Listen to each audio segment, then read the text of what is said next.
Welcome to a new episode of Outside the Panels with your host, Johnny the Machine Hughes.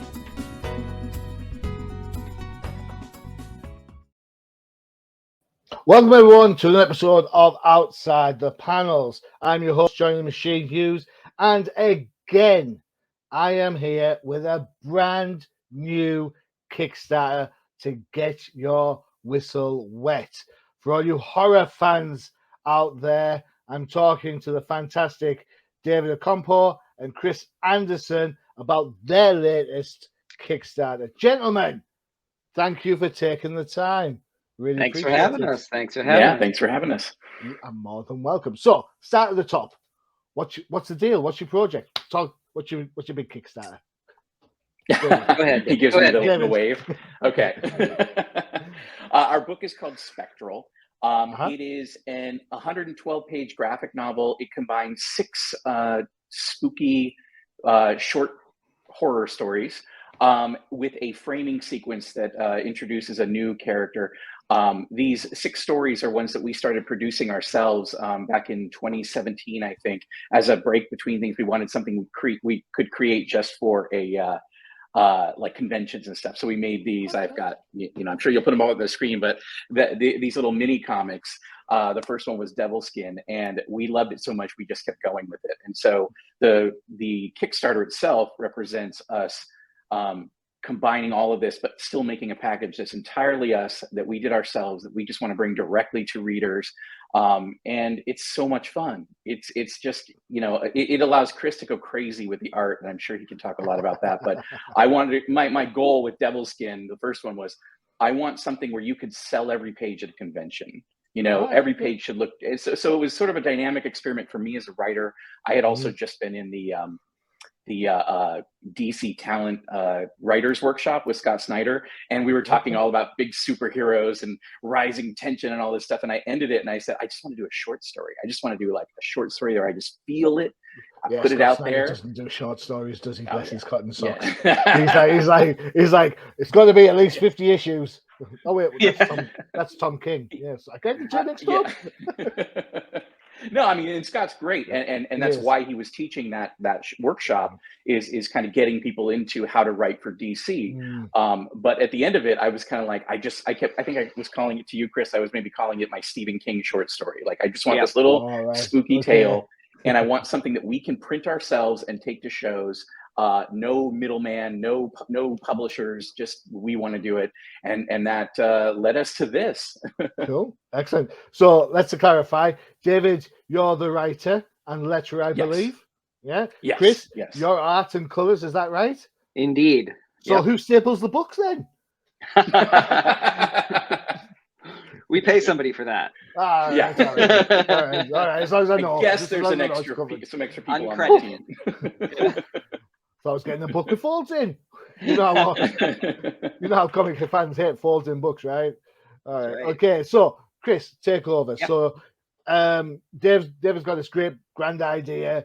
Every page sells, every page has its big moment. As an artist, how do you kind of think, what, I get no breaks? Well, actually, the funny thing is this sort of also cropped up as a break for me, because at the time we were working on our first big book that we did together, Lost Angels. And I was drawing a lot of wings, and I was getting a little tired of it. That's like saying John Romita Jr. sick of drawing webs. Right. Yeah. Right. Yeah. So, Dave was like, well, what, like in between issues, why don't we do one of these short little 12-page stories? And I was like, yeah, I'm absolutely game for that. So it wasn't, I bring it all to every page that I do. So that wasn't a huge stretch, but, it was definitely nice to do a little break. And then with every story that we do, I kind of, not really changed my style, but altered the way that I do some of the pages. And, we started this book, these short stories, like 6 years ago, I guess now, maybe 5-6 years ago. And so slowly started, just kind of making them and getting some of the stories put out for conventions. And so the art evolves so much over that time, because I'm one of those artists who's always trying to push my own boundaries and make myself better all the time. I want to change. You know, I don't want to be one of those guys that you see in the industry for 40 years and draws the exact same way and hasn't ever grown, you know. So I'm thinking names are just going through my I know right. So you'll see that evolution in the stories. And I think what the fascinating thing is that I think that it sets a different tone for each of the 6 stories and the 7th, the connected one. But they're all a little bit different, just a little bit of a different tone. And you know, from one story to the next, it's not like it could be a totally different artist, but you can tell that there's a different mood in them. So see, I like the fact that one artist can change the style to match the beat of a different story. I'm sick of picking up a book and you open up and it's like it's got like 3 writers, 6 artists, 4 colorists, and 4 inkers. You're like, what? Yeah. It's like, what's it all about? You know, I think you hit the nail on the head when you're trying to change the vibe of the story. David, how hard is that to write then? Or is that one of the modus operandi, the way you turn around and say, right, I'm doing 6 stories, each one has to have a different feel? Well, you know, and it started very organically. Like, I didn't say we're going to have 6 stories when we started. I said, I want to do this story about a little kid that finds a devil costume and puts it on, and then it doesn't come off. And who does that belong to? Whose skin is that? And that was the first one, right? Then we took that and we had, I mean, that's the premise of the first story. I'm sold already. It's like, thank you. We took that to shows and it got so, you know, I mean, first of all, we have those very iconic covers that I showed a minute ago, and those grab a lot of eyeballs at conventions, and then people just seem to love the artwork. And I thought, okay, what else can we do, Chris? And so the second one was witches. And I came up with a story, and I don't know that I was, you know, I always, in these, I think about Chris. And so you're right. So to your point, to me, it's a challenge. It's okay, what can I do? What would Chris be awesome at drawing? What can I do to stretch him? How can I do this? And so for me, you know, I just take that and run with it. And so which story came to my mind, and I wrote that out. And then we went back to conventions again. And I said, you know, everybody here, like Chris was getting a lot of D&D commissions, like draw my Dungeons and Dragons character somehow. And I would also see a lot of people liking like the devils and witches and stuff. And I'm like, we need to do werewolves and we need to do a medieval fantasy. So that's going to be the next one. So now I have to figure out how to write that. And I know, and I have to give Chris the space to just draw like incredible landscapes. And that's one where he said he's evolving. That one, I think he went kind of borderless, where it's the panel borders are all sort of, they're very loose. Yeah. Well, and I hear Chris is good at drawing angel wings. Well, I had given him a lot of those. So what's funny is that then after Wolf Moon, which was the third one, Chris, it was right at the start of the pandemic, and Chris was like, we should do a comic entirely on Instagram. And that presented me as a writer a new challenge, which is how do I do that panel by panel storytelling where I have to have the same size for the whole thing. And we kind of came up with this cool compromise where we did Dollhouse, which on Instagram, it's panel by panel. But when you assemble it, I made it kind of look like a photo album. There's those little tabs around every corner. So everyone is 6 panels per page, and it amounts to 12 pages. So it was, I know some writers find that really restrictive, but I found it a challenge to be like, okay, you've got 12 pages, 6 panels per page. How do you pace the story? And then I based it on that. So that's me again, taking an idea from Chris, which is let's do Instagram, and then figuring out how to make that work both as an Instagram and as a book. It reminds me of the Russ Manning, Archie Goodwin Star Wars serials. Do you remember? Used to be in newspapers, and then Dark Horse reprinted them as like books. And and you read it, you're like, it feels, it looks a bit what's going on, but it fits, you know, going with the structure of the 6. I'm just glad you didn't go 9, because everyone's banging on about how great 9 panels are. I'm like, really? 9 panels? Well, 1986? No, come on. This is the future. We're only 6 panels. Given that Instagram had kind of square panels, square images, that's what really dictated a lot of that. I'm like, 9 panel is going to be more of a tall rectangle, right? And yeah, so the 6 just worked out on the page just right. I'm going to start an internet company. I'm going to start like a thing, like a, what you call them? I'm going to petition. I'm going to start a petition, ban the 9-panel. I'm so sick of seeing the 9 I don't know. Right. Tom King does it real well. He's carrying Yeah, that torch. he writes them well. I don't know Yes. about I mean, from the art side, they have the place. It's funny because I love the 9 panels in Hero in Crisis. It's about the only thing I did like in Heroes in Crisis, when they had like the speaking to Theris bit. Yeah, and that bit worked. But generally speaking, 9 panels, yeah, Watchmen, and that's it. I'm done after that. What can I say? I'm an old timer.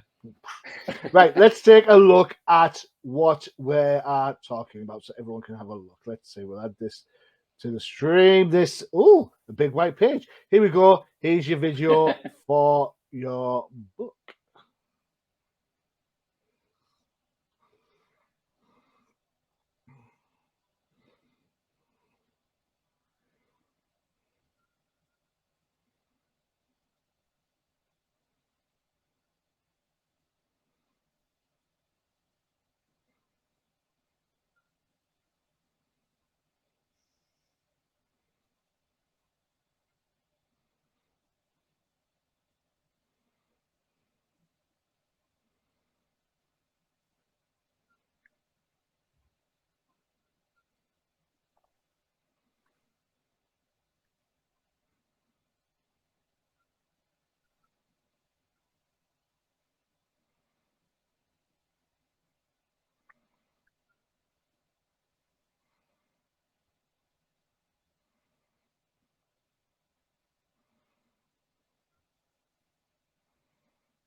Wow.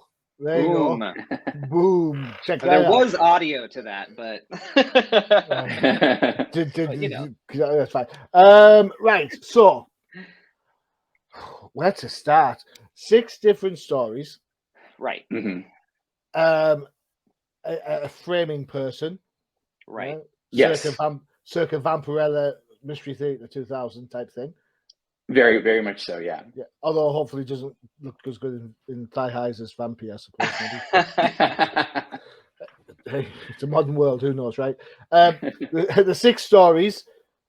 Did you kind of take you? And I guess this is to both of you, to be fair, because I'm going to mention something and you'll be like, "Oh, American Horror, the TV show," right? I mean, from a staging point, the different seasons are a different type of horror. So for a writing point, that kind of shows how the beat is. And then Chris, for yourself, artistically, each show is, even though you've got consistent, I suppose, actors turning up in there, each show it looks different. So is that kind of like an interesting metaphor to think of, or if you're trying to promote the 30 seconds? Suppose you could say no, it's draw fine. some line. I suppose you could draw some lines to it, but I never honestly, I never even thought about that show when we were working on this whatsoever. But you could draw parallels, I'm sure. Cool.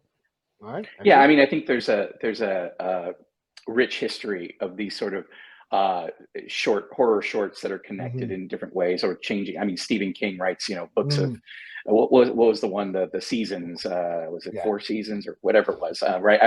Or Nightmares and Dreamscapes or whatever, like, where they're sort of thematically connected. And I think for me, again, this started with one, and then we just kept going like, oh, we can keep doing this. And so they kind of developed organically, but with each one, it was, what kind of monster are we going to do? What kind of creature design are we going to do?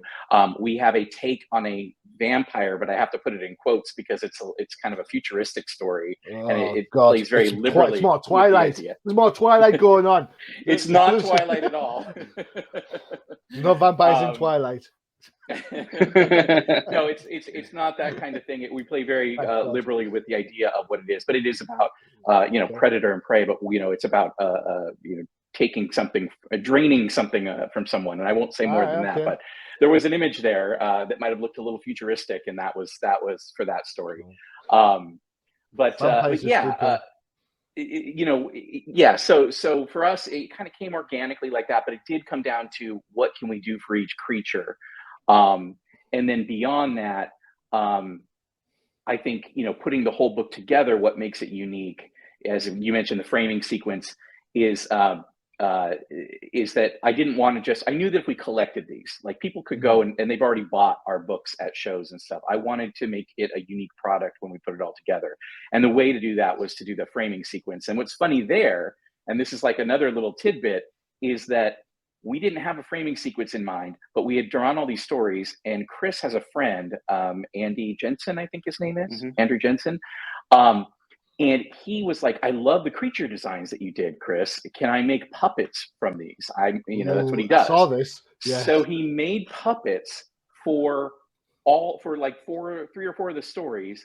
And that, to me, again, going back to the writer's challenge, I was like, well, then puppets should be the framing sequence. So I imagined there was a little Junji Ito, the manga horror guy, in my mind. And I was thinking about like marionettes and stuff. And I just immediately pictured this like sort of timeless puppet theater, like traveling puppet wagon rolling into town, and the guy getting out and having all the children gather around and tell the stories. And so that involved into the framing sequence, so that this is, we're drawing inspiration from stuff that people created for us, and we're going to include all of that in the Kickstarter. There were puppets made available in the Kickstarter at certain reward tiers. And yeah, to me, it brought all the stories together. So it didn't come out where it's like, oh, I have this grand design and I'm going to push everything into it. It exploded organically, and really with other collaborators, with Chris driving some of it, with Andrew creating puppets, which then inspire me to create something. So it really is just this sort of pulling from everyone and then making something that is completely unique. Cool. You can tell he's the writer, can't you? I'm joking. I'm joking. Sorry. Right. So we'll go to Chris first, but this is a question for both of you. Sure. Chris, what makes a good horror story? Tone and mood. Definitely atmosphere. Okay. Because there's no jump scares in comics, and that's a good shout. And jump scares don't really work in movies for mature adults either. Right. So it's definitely tone and message and atmosphere. Cool. I wholeheartedly agree with you. When the music changes in a movie, you're like, oh, here we go. Watch out behind the door. Yeah, you can be smarter than that as a filmmaker. Yeah, we can be smarter than that as comic makers too. Do you think that the jump scares are a bit of an old hat thing? Do you think it's a lazy thing? Dave's nodding his head there. Yeah, although I do love a good creature design, so that's important too. Yeah, cool. Yeah, excellent. Same question for you, David. What makes a good horror for you? Yeah, I mean, I agree with Chris completely. I mean, what he said about comics is very true. You have the page turn reveal, and I write to that a bit. I try to anyway, that when you turn the page, it's the only time you can really surprise someone, but you can't really scare them like a jump scare. So for me, it is everything. It's at creating that atmosphere that Chris mentioned, and he's a huge, obviously, part of visualizing that. So for me, then I think about it thematically, in terms of what makes me uncomfortable, what would be like a visual that's disconcerting to me, and then I just kind of work from there. Yeah. So spiders. Yeah, we haven't done with spiders yet. I'm making a note. Volume 2. Feel free. I'm wealth of ideas. I spoke to Joe St. Pierre a couple of weeks back, and we're just shooting the breeze about his books, and I said a couple of things like, "Oh, that's a great idea." I'm writing them down. I was like, "Man, this is what Jack Kirby felt like." Yeah. Right. Yeah. Exactly. Like, what? It's fine. Credits to the machine. That's things. All right, let's have a quick look at some art. Then we've got this as our backdrop, so we can see it again. Whoa! Who are these two dudes? He looks the dude in blue there with his big open mouth. He does not look pleased. What's going on? Yeah, this is our ghost story. I started writing like a prose short story, and then I said to Chris, I said, I think this is the next one-shot horror, and I was able to repurpose it. I'd only written like maybe a few pages, and I'm like, I think this is a comic story, and so yeah, Chris took it and ran with it, and this is a story about Charlie here who dies, and then is okay with it. He's actually pretty happy because he was kind of miserable in life, but then someone's walking around with his body, and he suddenly takes an interest. You'd do something for that comb over, though, wouldn't you? Yeah, right. That's the horror. Ah! So, Chris, your inspiration for these characters, how that sort of occurred? Because David's talking about the organic story and how it kind of resonates with him. For yourself, how do you kind of think, oh, I'm going to have him this, I'm going to do a god awful comb over, although it's well drawn, but well, the character was sort of this lonely guy. He had a cat. He didn't have any friends, kind of, and he was, wait a minute. He was, he was out of shape, and he had all these, things going on that in the first, description that Dave gave me. So this is immediately what popped into my head. Actually, this story I drew the first pages. Like, it took me a while to get going on this one because other projects were happening, and I would draw the first 2 pages, and I would go, I can do better than this. And then I got into a big Alex Toth phase where I was like, I'm just going to simplify everything. And then I really quickly realized that I'm not Alex Toth. No one's Alex Toth. You can't be Alex Toth. Like, what am I? Why am I even trying to do this? Is an exercise, and then I'm going to try to sell this to people? I don't think so. So I drew it a third time, and so this is the one that I spent probably the most time with, not on, but that's with. True. Yeah. And I think that it really kind of shows in the outcome. I should probably draw everything 3 times. What was the color choice for blue? Just as a matter of interest. Well, the funny thing is when we did Devil Skin, like I said, it was a break for me to do to not have to draw wings, but I was also coloring Lost Angels, and so it was also a break for me to not have to do a full color comic. And so we decided to do just a spot color on Devil Skin, which led to us deciding to do just spot color on all the rest of them as we were working through, which is why it's also called Spectral. Okay, interesting. The tie between working our way through the prism, but that's why the blue was for that. But I had to differentiate between the 2 different ghosts. Yeah. So that's why they're 2 different blues in there. Otherwise, it's just one single spot color in all of them. Yeah. You mentioned your Devil Skin book. There it is. Ta-da. Yep, indeed. Yeah. Crumpled corpse in a ditch. Yeah, this is what I mean about having every page be something that someone could see and want to buy at a convention. Yeah, obviously, it's not colored, but it's a wonderful composition and just incredibly lush brushwork and detail. And he just killed it with this. And I think that this drove everything else. Go on, Chris. Sorry. We'll have pages available through the Kickstarter too, the original pages that you can buy. So we're going to release, just a few at a time, and if they all sell out, then we'll put more in. So you don't have to meet us at a convention to get the original pages. Right. Yeah. Although some of the great pages are already sold because they're so good. This is true. See, this is what you dangle the carrot, and then you whip it away. Hey, I don't know. What do you guys like? All right, we're going to take a quick break for one of our other shows. And when we come back, we'll be talking about the working relationship between David and Chris. We'll also have a look at some more of the fantastic work. I'm intrigued about Dollhouse, I have to say. So we'll go all right. What? I don't know. A transition into the break. All right, so here's an advert. Tell you what, we haven't seen this one for a while. You like your figures? Check out The Crisis.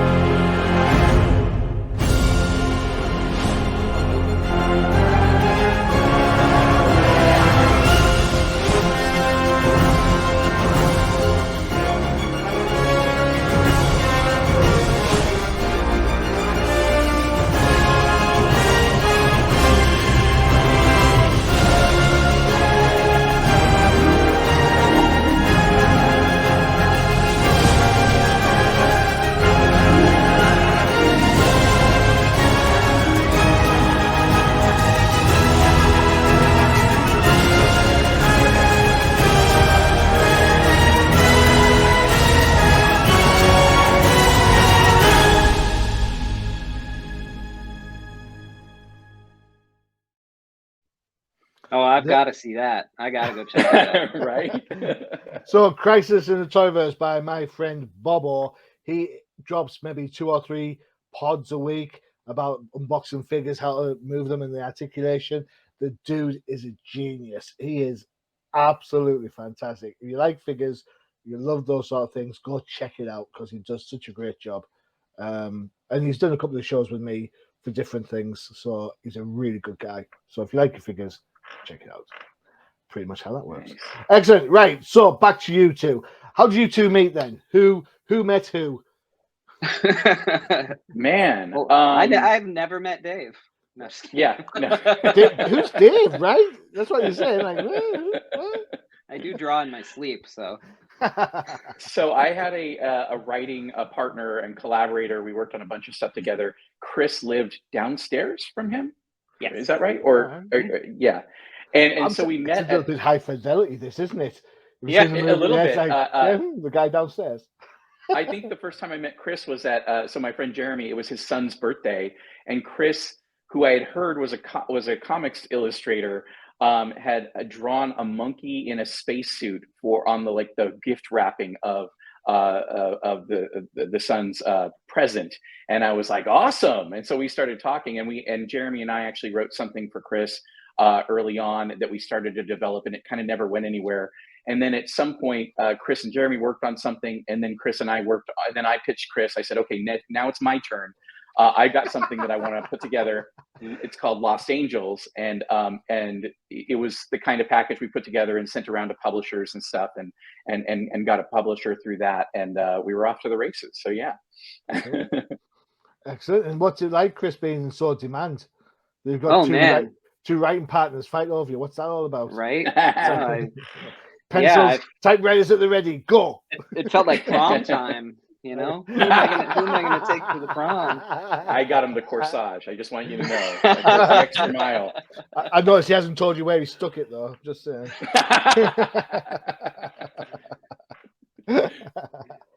Apologies. Apologies. All right, you said there were some. We told you there were no questions off limits. So that's true. Yeah. That's right. And there might be no questions off limit, but there is some knowledge. There is some knowledge. Yeah.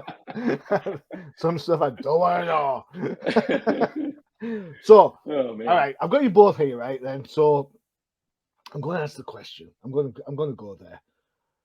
Which one of you is the takeover Ted? You know the one. You know the person I mean. Yeah, is it Dave the writer who's like, it's got to be like this, man. It's got to be like this, or is it Chris the guy who's like, dude, it's this, or that's all you get? Which one is it? Who's the takeover Ted? I don't think we have one. I don't think we. Yeah, that's and I know that sounds like a cop. I know that sounds like a cop out, but I think it's true. Because I think we both are very collaborative in the way we work, and so Chris and I. Like you mentioned earlier that I do the lettering. And so I kind of take it upon myself, again, almost like this writerly challenge where like I do the script and I'm pretty spare. I mean, there have been times where I go overboard, sometimes with subtext, not like this is what they're feeling right now, but I don't tell him what to draw. When I get it back, it's not always what I thought it was going to be, but I don't sit there and say, no, it's got to be like this.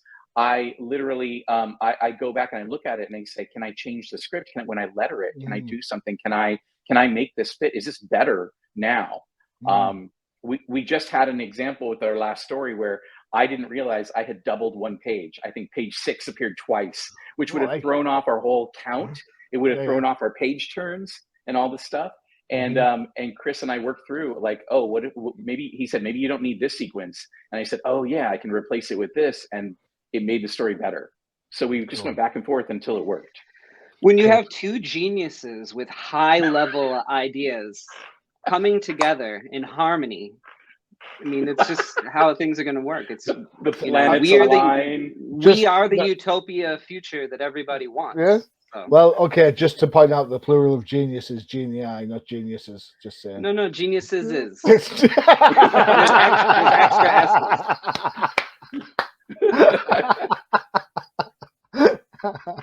Wait, were you talking about genies? Yeah. Do we dream of those? All right, okay. So, Chris, as an artist, and then you've got Dave doing letters. how does that impact you when you come to sort of like plan the page? Because I know, I mean, I'm not an artist by any shape, way, or form, but I assume that you have to make room for the boxes at some point, right? So Yeah. I mean, but you know, as a comic artist, you're always making room for the boxes. But but if as long as you follow the rule of thirds, like the secret trick is, as long as you follow the rule of thirds and you hit what your you know, what the focus of the panel is supposed to be, somewhere in that, I mean, here we go, somewhere in like this area or this area, or where is it, this, I'm really bad at this, or here, you know, then you're always going to have room for the balloons no matter what you do. I see what you you're know saying. So keep the focus within the main of the panel and leave the don't fill the entire panel with your image, and you know, don't stick it on half the thing, or have action here and there, you know, and you'll there you go, you can all, and then you'll always have room for it. It's like that in some boxes. Right, and never center punch an image unless it's for impact and there's no dialogue. Cool. Yeah, there you go. Yeah, I got a lot of rules that I stick to. Hey, no, I like the rules. You know, I was asking an artist a few years back how to draw rain, and he was like, "Oh, you just use the technique." I was like, "Oh, that helps." Cheers. Yeah, and the thing is, I get the art from Chris, and it's so beautiful. I never want to cover it up. So again, I'm not just the writer. Since I'm the letterer, I'm sort of like, so I'm constantly looking for ways to minimize what I've already scripted. Well, I suppose sorry, I interrupted again. I'm sorry. No, I was going to say this panel is probably a great example of what you were talking about. For the pair of you, the fact that you've got the lady, the girl, off center, you've got the hand in the center, but it's lowered down, which frees up this dead space area for the box. I'm not saying you can't draw a nice roof, Chris. I'm just saying that, right? The roof looks great. But... I spent a lot of time on that corner of that house. Yeah. Some guy went and put a box over it. Yeah, and as a designer, I'm thinking, okay, you know, the flow of left to right, top to bottom, which Chris already has in his composition. So I'm like, okay, if I put the text, you know, up top and then it goes across and down, you know, then, you know, and it focuses on the color pop of that ring, or the key on the key ring. You know, so to me, that's a great panel that utilizes both of our skills. Definitely. And this is from Dollhouse, right? Correct. Yes, this is from Dollhouse. Yeah, I've read this stuff. You got it. If you're wondering to know more information, you want up-to-date info on all of these, check a look at the following social media. You've got Instagram, you've got your Twitters. Dollhouse even has its own page. It does. Don't rent a room from the Dollhouse, though, for Christ's sakes, whatever you do. Don't do it. Don't do it. Don't do it. So that's there, and that'll be in the blurb as well later. Excellent. Do you have a favorite story? Chris, what's your favorite story first? Ooh, boy. Why do you have to say that question? Well, we started out pretty strong with Dollhouse, or with Devil Skin. Is it my favorite story? Witch Heart's pretty great. They're all great. I think I'm gonna have to go with Dollhouse. I mean, I keep saying Dollhouse. I think I'm gonna have to go with Devil Skin though. Devil Skin's ultra creeptastic, and there's kids in it, and kids are creepy. True that. I was a preschool teacher for 18 years. Kids are creepy. Cool. I can say that. Oh my god! All right, David. Same question for you. You know, I always think of Devil Skin a lot too. I do have to say, we finished the sixth story, the one that I just mentioned, that we had to rewrite a bit of because I had doubled the page, and that one's called Deep Thirst, and that one I'm very proud of because it's sort of a futuristic tale. But I really like what it says. I mean, Chris will tease me at times because I'm a writer who likes to know what I'm saying. I like to know what's beneath the metaphor. And some writers write intuitively. You know, I don't know what I'm really writing about. You guys can decide after I write it. And Devil Skin was a bit like that for me. Like, I knew I had these images in my mind. In this one, I kind of had this idea, and then after writing the script, and then even after seeing Chris's art, I kept and that tweak we had to make, I kept refining it, and then at the end I really liked what I said in that one. So I am happy. I love them all for different reasons, but I think that one has sort of the thematic message of what I want to say, plus the visuals. But it's still really hard to beat Devilskin, though. Devilskin with, I think, just the color red too. It's just so striking. Yeah. It's Yeah, the it's a good reason we did it first. Yeah, excellent. I've got to say, I like the different tones totally. I can't show my wife this story or this art because my wife likes red wine, and I don't want to scare her, so I'm going to leave that to her. Well, it's purple wine, so it's all from the grape. It's all from the grape. Excellent. Okay, so it's interesting how you've kind of used different, I suppose, imagery, different vibes to get the point across. You've mentioned in the past about the types of monsters that you use. Do you find that the monsters are the inspiration? Chris, do you have a huge fascination with the old the monsters of the Hollywood movies of years gone by? I do. I love a good creature design. Tarman is my favorite zombie design creature of all time. But yeah, like I'm a huge fan of monsters and creatures. I worked on Creep Show, the TV show with Greg Nicotero, and the comic with him. Cool. And so I'm just a big fan of horror. My cousin was starred in Jason Goes to Hell, as well as the Friday the 13th, the series. And so, he's a bit older than me. So growing up, I would always watch him on TV and stuff. And it kind of, solidified my love of horror too. So. Okay, cool. Excellent. And for yourself, David, are you very much monsters first, then build around the monster? Is it the monster that creates that initial scare, I suppose? I think so. Sometimes it's the situation. With the ghost story that we were talking about earlier, it began really with an image of, Charlie like dying and being like elated because all the back pain was gone.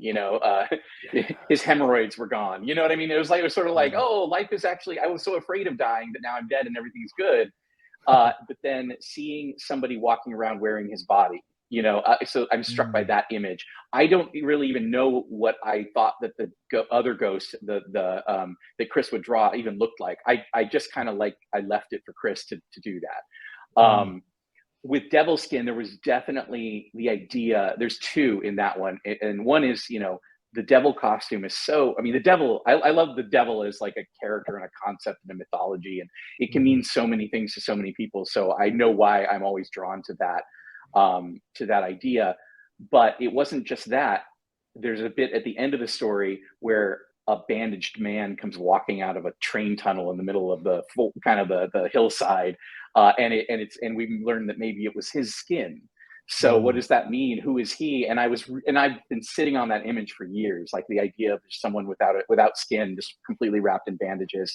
I think it's sort of that Invisible Man vibe, but or Hellraiser, the movie where when he comes back and he has there's a little bit of that vibe to it for me. And then with witches, it was kind of like let Chris go crazy. With wolves, it was all about the medieval mystique of it.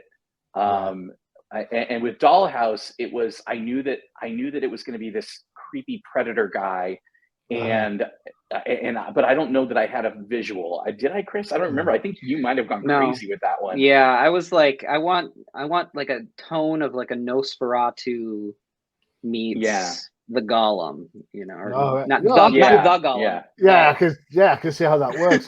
Give me 2 seconds. I think I have another panel for Dollhouse. Let me just double check my inventory, as we say. Yes, we do. There we have it. And let's have a look at this one, because this kind of proves the point I think you're trying to make brilliantly. There you go. Yeah, that is Go ahead, Dave. Oh no, I was just gonna say, that's his pre-transformation. He gets much creepier later, but yeah, I think that in a case like this, I'm gonna tell this story, and I hope I don't get in trouble for it. But my go for partner, it. Oh, we like it. So where this story came from is when we were first dating, lived in a studio apartment in a building that was owned by an old man who Chris doesn't know who this, but looks strikingly like this. And it always struck me because I would go and visit her there, and he rented only to young women. And I felt like that was really creepy. And so I said, "Oh, you're his little dolls. He's keeping you all in a dollhouse." That's literally where that story came from. Wow. And so that went into that idea of what he could become if he could sneak through the walls of the house and stuff like that. And that's what I sent over to Chris, was that's the image and the kind of tone that I was trying to evoke. Hang on a second. Yeah. No, hold on. Do that again. Do that again. Go on. Hey, look at that. I like how David's taken Mark Twain's advice about write what you know. Absolutely, totally, literally. Yeah. Yeah. There's a creepy guy with a creepy house, and there's a babe that lives there, or babes. Boom. There you go. Exactly. So David's mentioned you worked with Scott Snyder at the retreat. I've interviewed Scott a couple of times, and he is one of the nicest guys in comic books, hands down. Whether you love his writing or whether you think you can't land the ending or whatever it is you think, what a nice guy. He is so generous with his time. An absolute, I think, gentleman of the guys. Chris, do you have any sort of influences for yourself? Any sort of artistic heroes you think, wow? I mean, there's just so many to list, but I kind of came up by going to Drink and Draw when it was still a live thing here in Los Angeles. It was run by Dan Panosian, Dave Johnson, and Jeff Johnson. And so what I would do is I would draw a page and I would bring it in every week and have them, tear it apart, basically, in front of many people. But like listen and listen to them, and it made me stronger. It made me better. Dan is actually a really big influence on me, because I mean, they've all grown and changed so much. But if you look at the way that Dan Panosian started drawing, looking like a sort of, a bit of I guess you would have called him a Liefeld clone with his original Prophet stuff, Well, isn't that just the year that he came in, rather? Yeah, exactly. Yeah. Well, he was inking before that, but so I mean, you could argue, as a penciler, yeah. You could argue that Jim Aparo is a Neil Adams clone. What's that? You could argue that Jim Aparo is a Neil Adams clone. Yeah. Right. Yeah. Well, I would never do that because I prefer Aparo over Adams. So I'll put that. Right. But if you see his evolution, you see like how strong he is now. I think that he's one of the best artists working today, and I strived for that kind of career where I just get better and better and better, and that's what it's not that I want to ape anybody else's style. I don't do that at all. True. I have I love Art Adams, I love James Herron, I love this, I love that, but I don't look like any of those guys. I know where you're coming from. And if I misspoke, Dave, do you have any Scott Snyder's up there? I assume any other writing sort of influences and heroes you have going on? I mean, yeah, I'm trying to think. I kind of grew up with comics as just loving them. I went from like the sort of Marvel, probably some DC and Marvel as a kid, and then for me, when I kind of late teens, early 20s was about the time that DC was the late 80s, early 90s DC is where a lot of my heroes come from. One of my favorite series of all time was the Denny O'Neil, Dennis Cowan Question series that DC put out. I probably started reading that around like 16, 17, and it's all about identity. And when you're that age, that's so important. Shortly after that, Sandman comes out, and Neil, there's probably a lot of Neil Gaiman, whether I like it or not, in how I think of short horror stories or short spooky stories, like Alan Moore, Neil Gaiman, all of the people that would become the Vertigo superstars. That's hugely influential on me now. So those are kind of the really, I think the biggest ones of that era that immediately come to mind. Yeah. So again, this is a sort of a creative question. So by all means, both jump in on this. Do you feel that the demise of Vertigo at DC has led to creators such as yourselves going the self-publishing route. Kickstarter is now a legitimate method by getting your book out there without as much editorial control from publishers. I mean, on the latter, 100%. Kickstarter is, that's why we're so excited about this, because this is a book that, as you know, we mentioned, we made this ourselves. We didn't wait for anybody. We didn't get permission. We just, you know, we just made it. And so to me, like, the logical next step is Kickstarter, and to just, you know, bring it right to people, right to readers. As far as Vertigo, you know, I mean, I'm sad that Vertigo is gone. I think that it still lives on in a way with Black Label at DC, and the way they kind of just start arranging it by ages. I think Tom King was influenced by a lot of the same Vertigo books I was, because I just see it in his writing style and everything. I think. And are you a Tom King fan then? Let me yeah. He's an acquaintance. I know Tom. We've hung out before. So bring him on the show. Get him on the show. Say, hey, I love this Tom. guy. He's one of my favorite writers out there right now. But I will say this right now. I'll put my hand on my heart, and I will be absolutely honest with you. All right, I would love to speak to Tom King. Right? I absolutely would. Some of his Batman stuff is really good. Some of his Batman stuff, like Batman Catwoman, is just taking too long. Just get it sorted, please. But then Supergirl, Woman of Tomorrow, was the best book of last year by far. Absolutely. If anyone talks to me about Tom King, it's Supergirl. Everything else, I'm like, Heroes in Crisis, no, I can do without that. But Supergirl was such a breath of fresh air. Absolutely. Yeah. And you talk about no scares or jump scenes in comic books. I was tweeting every single week when he was posting pictures of his damn dogs. I was like, don't you be showing your dogs when you're going to kill Crypto. Let it go. Son of them. And of course, you know, Crypto was saved, and, you know, sorry for all the horse lovers. Somebody else wasn't. But the whole book, it was brilliant. Absolutely. Yeah. And I think to myself, if I don't understand how you can go from writing something so fantastic as Supergirl, and then have Batwoman, Catwoman, which starts out great, but then just meanders to places, and I'm like, I'm done now. Please. I think sure there's some behind the scenes things that involved in that too. I'm sure there is as well. To be fair, I completely agree with Supergirl, and on top of that, I think his 12-issue series that he ends up doing, like the Strange Adventures and the Mr. Miracle, and now the Human Target. I think, to me, that's like his sweet spot. He is excellent at sort of that long form 12-issue story. Rorschach that he just did. Just keep him off the multimedia titles like Batman. You know what I mean? Where he can express himself is what I'm saying. Yeah. You know. Yeah. If you tie to a Batman book, you've got to put everything back the way it was. Nobody's reading Supergirl. Apart from me. Yeah, and he gets to do what he and he did an amazing job with it. I agree 100%.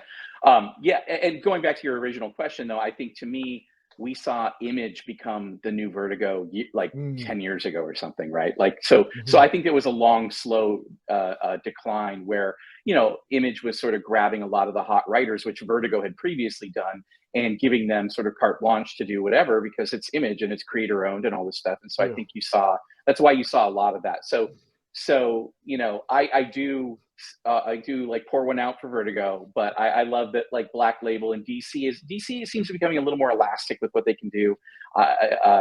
You know, and so Tom is doing well over there. And I think, you know, Image still has some books that are, you know, would be Vertigo books under a different umbrella, you know. So, you know, there's always place. And now Kickstarter is a great place for us to just go crazy and do what we need to do. And I think this Spectral is kind of Chris and I Vertigo book without the Vertigo label on it. Chris, you feel the same? Do you think Spectral would have been a fantastic Vertigo book, but you enjoy the fact you have minimal editorial publisher issues to deal with? Yes, and yes to all of those questions. Yeah, no, it would have been a great Vertigo book. But, you know, I think that with Kickstarter or any crowdfunding platform as the model, you know, now we really do have the chance to build our own audience. And the only thing that's missing that needs to have a little bit of help afterwards is distribution, because I would love to get these in shops a little easier. Yeah, or a for little sure. in front of more people afterwards. I mean, we're going to have a few thousand copies of this book. I'd love to move them, you know. Well, I know where you could send one. I'm just saying, you know. But you know, like the fact that we have complete editorial control, and the fact that we own the IP, which we're finding out is important. Definitely. You know, so, is that a hint at something? Yeah, maybe we'll see. We'll see. But it's good to have that, you know, and it's and the only thing that a publisher, you know, is, you know, really necessary for at this point in time is getting out in front of people. That is a great shout. It really is, and if we can figure out how to skirt that and get it in front of people without the publisher, then we're golden. Cool, sweet. Which is not to speak ill of editors or publishers, I just want to say, because I worked with some great editors, and I think there's great publishers out there. I just, for us, for this this is great. I want to be careful there. No, okay. So let me help you out with this then, right? For me, as a comic book fan, and I see so many comic books pass through my inbox for Comic Crusaders. For me, comic books of a certain genre need to find the right publisher. Yeah, that's the key. Yeah. I can see your book at fault in a heartbeat. Yeah, I could have seen that. Yep. Yeah. I wouldn't see it at High Comics, because High Comics are more like superhero stuff. Yeah.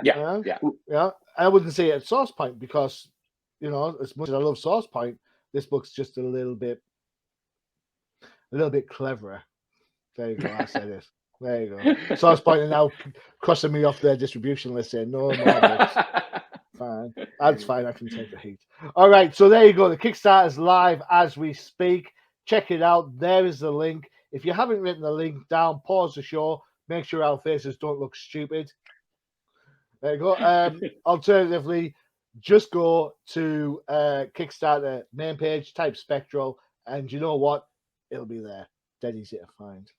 Super cool. All right, there you go. Right. So, David, Chris, thank you so much for spending the time with me. I really do appreciate it. Thank you. How busy you guys are.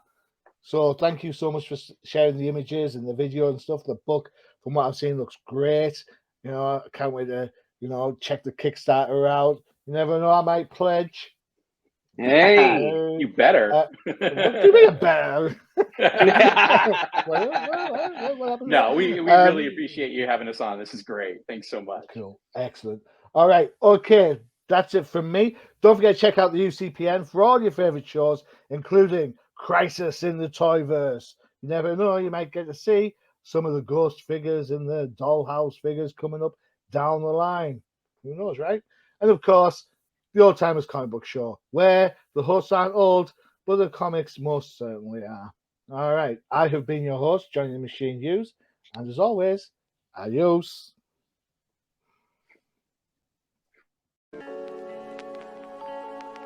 Visit undercovercapes.com for the latest and greatest podcasts via the Undercover Capes Podcast Network. Also visit our parent company website, comiccrusaders.shop, all about comic pop culture.